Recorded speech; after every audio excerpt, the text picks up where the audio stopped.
B engaged to.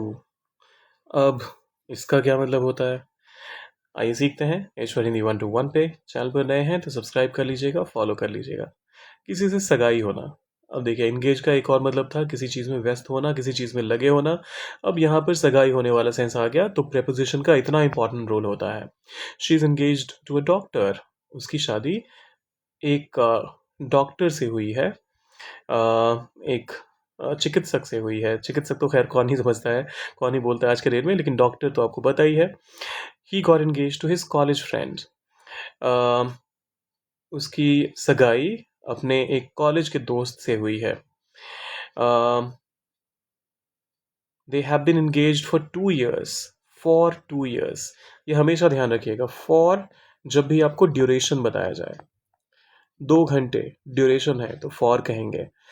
जब 2 दिन कहते हैं आप, तो आप फॉर कहेंगे। जब आप 2 साल कहते हैं तो आप फॉर कहेंगे। जब दशकों की बात करते हैं आप, तब फॉर कहेंगे, डेकेड्स। लेकिन वहीं जब आप एक स्पेसिफिक टाइम की बात करते हैं, 2014 की जब बात करते हैं, तो सिंस 2014। तो इसका ध्यान रखिएगा हमेशा। They have been engaged for 2 years। वो लोग 2 साल से एक दूसरे से उनकी सगाई हो चुकी है, या फिर 2 साल पहले से उनकी सगाई हो चुकी है। We heard she is engage to an engineer. हमने सुना शी इज एंगेज, उसकी सगाई हो गई है, टू एन इंजीनियर। उसकी सगाई एक इंजीनियर से हुई है, एक इंजीनियर से हुई है। Is engage to someone from Mumbai.